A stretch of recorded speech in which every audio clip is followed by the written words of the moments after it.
Tak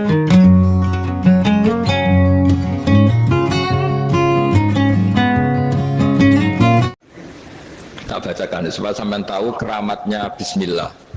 Nah, sebelum saya bacakan bismillah Fatihah, tak beritahu tentang ilmu tafsirnya karena ini penting sekali. Fatihah itu dawuhnya Allah, tentu itu dawuhnya Allah. Saya ulang lagi, itu kalamullah. Tapi yang sudah diberikan kesampaian ke kita semua.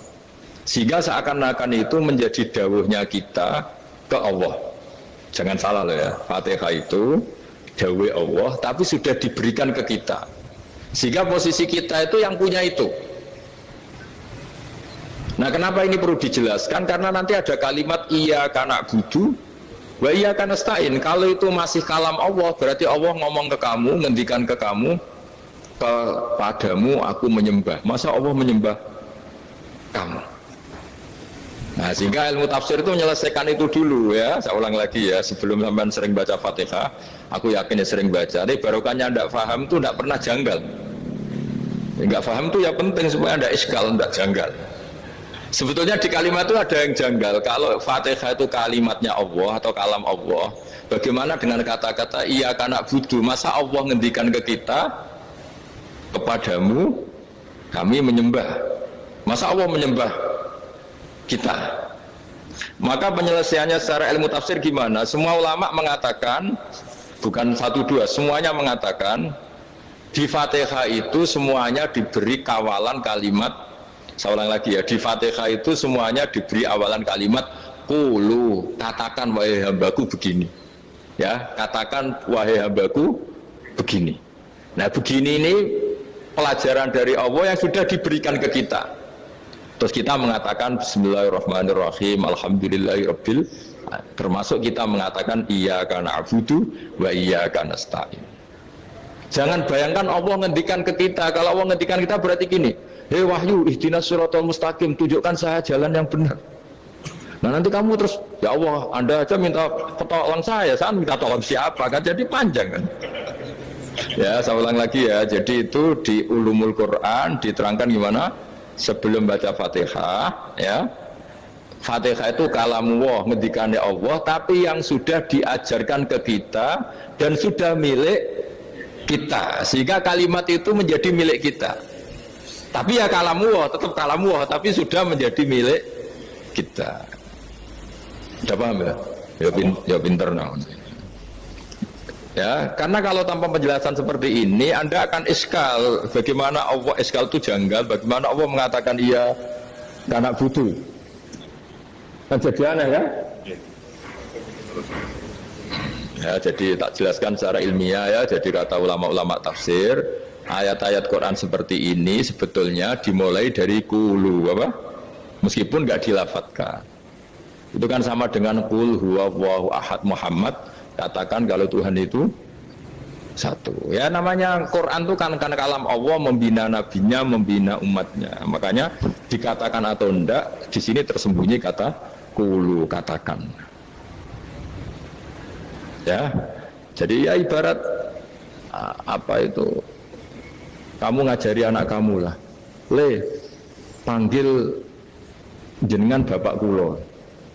Itu maksudnya anak itu, kalimat itu kalimat kamu, tapi kamu ajarkan ke anak kamu. Terus anak kamu bilang, Pak jenengan bapak kulo. Nah, ketika kamu mengatakan jenengan, bukan kamu mengatakan jenengan anakku, berarti anakmu itu bapakmu, kan lucu kan? Anak kamu ajari jenengan bapak kulo, kamu engkau bapak saya. Terus anak kamu mengulang jenengan atau kamu bapak saya. Berarti itu kalimat yang kamu ajarkan, tapi sekarang sudah milik anak kamu. Kalau itu kalimat kamu kan lucu, masa anak kamu bilang bapak? Nah, itu seperti itu. Jadi ulama memberi solusi atau jawaban iyyaka na'budu wa iyyaka, itu sebelumnya ada kata-kata qulu, katakan wahai hambaku, hubungan kamu dengan saya adalah katakan iyyaka na'budu wa iyyaka nasta'in. Terus hubungan kamu dengan saya katakan juga dalam doamu ihdinas siratal mustaqim. Jelas ya, jadi itu kalam Allah yang sudah milik kita karena diajarkan Allah untuk kita. Dong ya. Ya sudah dong ya gak jelas ya. Tapi bagus gak jelas itu bagus. Kalau kamu jelas gak jadi dikrem, jadi gubernur. Min azimi fadliha kasratu asma'iha wa fadail ukhra. Ini cerita dramatisnya surat Al-Fatihah. Qala Abu Hurairah radhiyallahu anhu inna iblisa ranna khina unsikat Al-Fatihah. Jadi iblis itu begitu kesakitan. Ini kitab Abwaabul Farad karangannya Syekh Muhammad Alawi, juga kutipan dari beberapa kitab. Yang jelas beliau sendiri juga ngutip dari beberapa riwayat di beberapa hadis. Halaman 1, 2, 3. Ketika Fatihah turun itu iblis kesakitan. Kayak orang sakit gigi lah, tersiksa sisanya karena turunnya surat apa? Al-Fatihah. Artinya kalau Anda baca Fatihah dijiwai, maka Anda melemahkan setan, melemahkan iblis. Wa qala Mujahid, khina unzilat Fatihatul Kitab ronna fastama indahu asyayatin. Jadi ketika Fatihah itu turun, iblis itu terkapar lah kira-kira. Sampai dijenguk banyak setan. Jadi kemana di ICU lah kira-kira gitu kalau sekarang itu. Entah Covid entah enggak tahu, pokoknya di ICU sampai dijenguk banyak setan. Enggak tahu bawa apa enggak tahu, pokoknya dijenguk banyak setan. Ono yang nyangoni karena ini apa? Ketuanya apa? Pingsan, sakit. Di iblis itu sakit sampai dijenguk anak buahnya setan-setan. Ya, semoga kalian semua tidak kenal setan. Kalau kenal berarti teman, apa? Wa qalu misla dzalik wa qala lahum laisa mimma taquluna syai'un walakin unzilat suratun laisa ajru qailiha illa an harramallahu alaihi nar jahannam. Saya ini bukan sakit fisik kata iblis. Kamu tidak usah jenguk saya, datangkan dokter terbaik, tidak usah. Saya ini tidak sakit fisik. Saya ini sakit karena ada surat yang diturunkan, yang pahala yang melafadzkan surat itu pasti selamat dari neraka. Padahal misi terbesar saya ini supaya manusia masuk neraka. Sekarang punya tamengnya. Mulai pusing kan? Ya seperti orang lah, goda sampean ternyata sampean setia, itu kan pusing. Nah ternyata tidak setia, itu yang akhirnya ribet kan itu. Jadi iblis itu cita-cita terbesarnya kan semua orang itu masuk neraka. Nah sekarang turun satu surat yang gara-gara surat itu siapapun yang baca dijamin selamat dari neraka. Jadi walakin unzilat suratun laisa ajru qailiha illa an harramallahu alaihi nar jahannam. Karena jadi dia shock lah gitu. Kalau orang di Jawa itu bilang shock. Aduh sial nasib saya ini umat nggak bisa saya goda lagi karena punya tamengnya tadi punya. Qad tolakaidukum wa makrukum. Rekayasa kalian sekarang itu tidak ada gunanya semua. Nah, ini alhamdulillah di Indonesia kelihatan kan banyak yang miskin, banyak yang susah. Tapi selagi mereka masih sholat, tuh keinginan mencari halal itu masih tinggi. Kayak apa kita di tengah kota, jauh dari anak istri, jauh dari tetangga. Biasanya kalau orang jauh dari anak istri, tetangga kan sakar PDW. Tapi yang soleh masih banyak, sudah jauh dari keluarga tetap lurus. Loh, kalau yang dekat lurus kan wajar, konangan wong akeh. Gitu. Ini sudah jauh masih lurus. Nah ini nggak lepas dari barokahnya surat apa? Surat Fatihah tadi. Jadi karena ada surat yang menjamin pelafalnya atau qailiha terbebas dari api neraka. Wa qalat as-sayatinu lahu is ayyusai'in ta'muruna ya maulana. Faqala lahum idhabu wajtahidu hatta tukhfilu qulubahum hatta la yaqulu hadhihi surah. Lalu kita gimana? Jari para setan begitu. Lalu kita gimana? Terus kata iblis, sudah bikin mereka lupa sehingga tidak baca lagi. Selagi masih baca kita pasti keok. Jadi kalau zaman sudah jarang baca Fatihah itu berarti sudah bagian dari kemenangan apa? Iblis. Jadi kalau zaman sudah jarang baca Fatihah itu berarti bagian dari kekalahan Anda, kemenangan iblis. Masih sering baca? Berapa kali? Sholat. Dan sama lagi? Ya, kalau ngajar juga juga. Kok 5 kali tok itu? Berarti pas sholat fardu tok itu? Enggak 5 kali itu mendingan itu 17. Kamu itu ngitungnya jangan 5 ini. 5 waktu itu berarti lumayan lah. Berapa? 17 ya? Iya. 17 ya? Ya. 17. Tapi kalau makmum tuh sering separuh kan, apalagi makmum tarawih. Ya kan? Makmum tarawih itu bacanya Fatihah ada yang sempurna enggak ya? Ya enggak lah.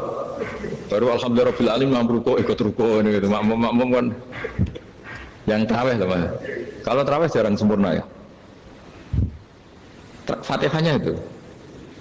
Kan imam sudah ruko. Kamu bacanya Fatihah sampai mana tuh? Baru setengah ya. Ya paling pas terawih aja kan enggak sempurna ya. Apalagi kalau imamnya sing kilat tuh, waduh malah. Nah, ketika Fatihah itu sebegitu keramatnya, sebegitu topnya, itu setan rapat, singkat cerita itu yang tadi dipimpin oleh iblis yang sedang terkapar apa? Terus tadi obatnya nggak ada, cuma dia shock karena ada surat yang turun yang melafatkan itu pasti selamat dari apa? Neraka. Nah ini gimana saran Anda? Terus sarannya adalah bikin orang-orang itu lupa, tidak baca Fatihah.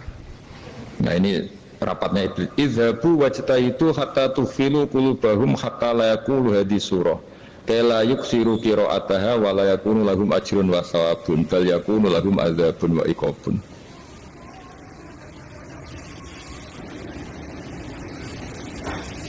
Jadi saya mohon selama ini Anda sudah baca, tapi mungkin hanya rutin saja. Kenapa rutin saja? Jadi barokahnya ngaji ini kamu punya kekuatan atau punya semangat membaca, karena ini surat yang luar biasa. Ibarat gini, kalau sampean tanya, saya juga sering mikir, masa Gus hanya surat kok punya kekuatan seperti itu?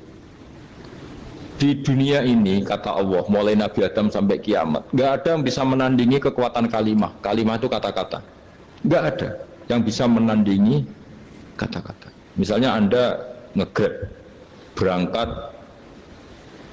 istri cuek, berangkat cuek, itu beda dengan ketika meskipun satu kalimat, wes Pak, muga-muga dilindungi pangeran, mungkin jenengan selamat, itu menjadi teduh dan semangatnya luar biasa karena kayak mendapat support.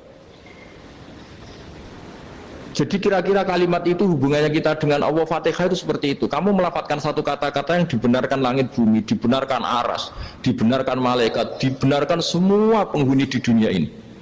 Sehingga itu efeknya luar biasa.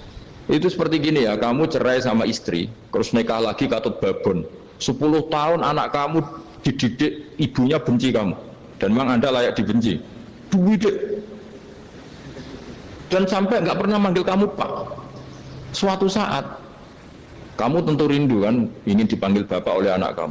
Suatu saat anak ini manggil kamu Pak E. Itu senengnya bukan main, hanya sebuah kata-kata. Makanya kadang-kadang orang itu tanya sama kiai, ijazah lafadz ini gunanya apa sih? Itu ijazah itu untaian kata-kata. Yang kata-kata ini dibenarkan langit dan bumi dan aras dan para malaikat, sehingga efeknya itu luar. Nah ibarat seperti itulah, kamu melafadzkan Fatihah itu melafadzkan kata-kata yang dibenarkan Allah dan Rasul dan semua malaikat, semua penghuni langit. Maka ini efeknya pasti luar. Nah di sini lah orang-orang dulu itu tahu keramatnya itu, sehingga ketika melawan Belanda, melawan Jepang dulu itu kalimat-kalimat itu menjadi mantra yang luar biasa. Doa yang luar biasa. Tapi di era modern karena orang sudah tidak ngerti itu, dianggap itu mantra, jimat, khurafat, bid'ah, waduh ribet menemal. Sebetulnya tidak seperti itu. Memang kata-kata ini kekuatannya luar biasa. Sama kesakitan hati kamu juga karena itu. Ngojek wangilan. Lha Pak di bojo kok kowe gagahe tok kere. Wah, iku seling terus. Padahal kalimat itu kan tidak melukai secara fisik, tapi apa kerjanya sesuk saras-sarasen. Karena terus dengan pengadilan seperti itu kan, ngapain kerja demi perempuan yang seperti ini? Lagi-lagi kata-kata ini luar. Nah bayangkan kalau kata-kata itu adalah kalimat yang diajarkan Allah lewat Rasulnya, lewat malaikat Jibril. Kayak apa kekuatannya itu? Nah kira-kira Fatihah itu gitu. Kalimat yang baik, kalimat thayyibah diajarkan oleh Allah dan Rasul. Kayak apa kira-kira kekuatannya? Pasti luar biasa. Wong support yang dikatakan istri kita, anak kita aja luar biasa. Apalagi ini support yang diajarkan Allah dan Rasul.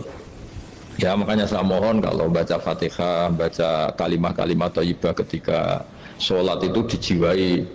Ya misalnya Rabbana lakal hamdu mil'us samawati wa mil'ul ardi wa mil'u ma syi'ta min syai'im. Engkau zat yang layak dipuji, dan pujian ini memenuhi langit dan bumi. Karena kita tahu nggak ada sejengkal di alam raya ini kecuali di situ ada rahmat Allah. Misalnya kamu bisa lewat sampai rumah saya, kamu mungkin anggap biasa saja. Coba kalau ngalami likuifaksi, tahu-tahu bumi ini ambles, bisa ngelewati yang likuifaksi itu luar. Tanyakan orang pernah ngalami likuifaksi di Sulawesi, itu melihat bumi bisa diinjak gak ambles itu, wah luar. Sama nggak ngalami itu sehingga lewat bumi ya biasa aja. Coba kalau ngalami seperti tidur, ya biasa aja. Coba kalau ada gempa, bahwa bumi tenang ini sudah nikmat yang luar biasa. Masa kamu ngakui nikmat nunggu digituin?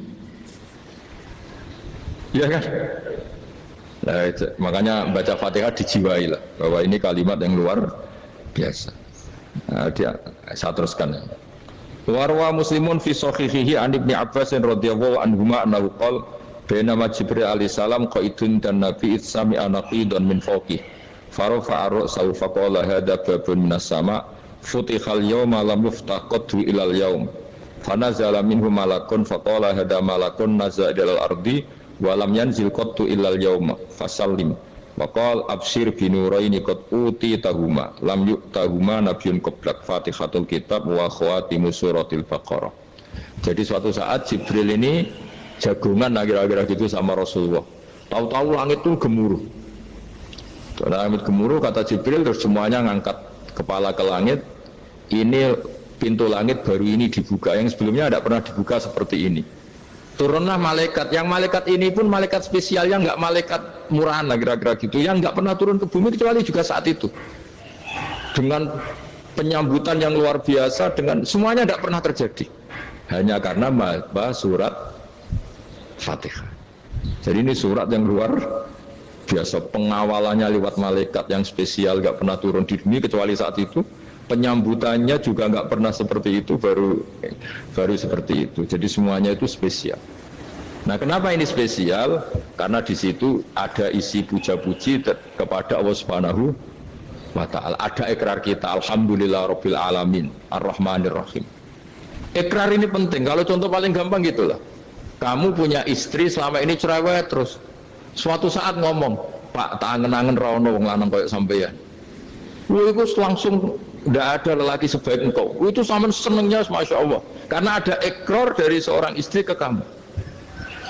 Nah, bayangkan kalau ikrar kita sebagai hamba diakui oleh Allah Subhanahu, maka ikrar ini akan dicatat sebagai kebaikan kita yang kita panen nanti di akhirat. Karena ada ikrar. Kita ikrar bahwa Alhamdulillah Rabbil Alamin. Kita ikrar Ar-Rahmanir Rahim. Kita ikrar Maliki Yaumiddin. Kita ikrar Iyyaka na'budu wa iyyaka nasta'in. Sampean misalnya jadi orang Indonesia, ketemu orang Indonesia yang makmur di Jerman, terus lupa Indonesia. Kamu orang Indonesia, enggak, saya ada orang Indonesia. Mangkel gak kira-kira? Mangkel. Karena salah ikrar kan gitu.